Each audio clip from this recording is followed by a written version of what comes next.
और एएनएम का कुछ का रिलीज किया गया है या किया जाने के प्रोसेस में है। हम लोग प्रयास में है कि 10 तारीख तक सभी के सैलरी जून महीने तक का सबको चला जाए, सभी।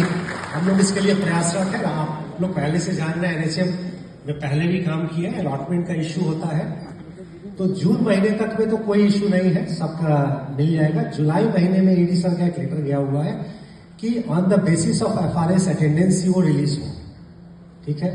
तो उसमें फिर आगे हम लोग बाद में बात करेंगे।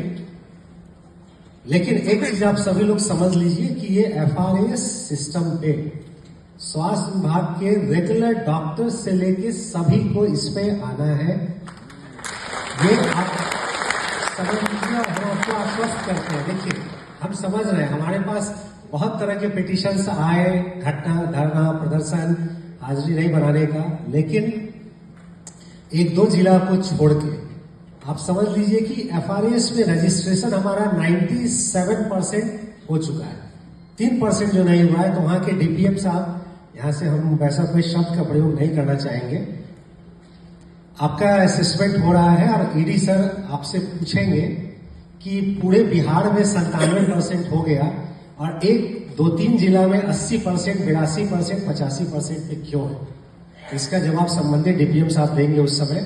लेकिन इसके साथ साथ ये है कि एफआरएस सिस्टम पे सबको आना पड़ेगा, एनएचएम के employ as well as regular employ. अभी रेजिस्टेंस है, सैलरी नहीं दी गई है, तो हम लोग भी जानते हैं, चाहते हैं कि भाई सैलरी नहीं मिल रही है, पहला काम हम लोग को सैलरी देना है, हम लोग सैलरी दें। जो काम कर रहे हैं उसी की उपस्थिति बननी है। कोई ऐसा नहीं है कि आउट ऑफ द वे कहा जा रहा है कि आप ओवर टाइम ड्यूटी कीजिए। तो ये सब भ्रांतियां जो है ग्रेजुअली दूर होंगी और हम लोग को मिलके as a BHM, as a HM, as a DPM, DMNE, DPC, जितने लोग यहाँ हैं, आप सभी प्रतिदिन फैसिलिटी पे जा रहे हैं, अपने अपने प्रतिदिन काम कर रहे हैं, 5 बजे के बाद भी काम कर रहे हैं। तो जो लोग नहीं काम कर रहे हैं तो उनको भी इस नेट में आगे आना पड़ेगा। तो ये क्लियर कीजिएगा। ज्यादा जितना डिले करेंगे आगे फिर सैलरी देने में परेशानी आएगी। जुलाई महीने में तो 5-7-8 दिन का ही बात आएगा कि भाई जुलाई में 25 से हम लोग लागू किए, चिट्ठी निकाले, तो 6-7 दिन। अगस्त में फिर यही परंपरा अगर बनाएंगे तो अगस्त में आगे दिक्कत होगी। तो हम लोग इस पे डिटेल आगे आपको इंस्ट्रक्शन भेजेंगे। लेकिन आपको आश्वस्त करते हैं सभी को कि यही व्यवस्था रेगुलर्स के लिए भी चालू होने जा रही है। वह एक प्रक्रिया है और उस प्रक्रिया में माननीय मंत्री जी, एसीएस सर, सब लोग क्लियर है, वो करना है।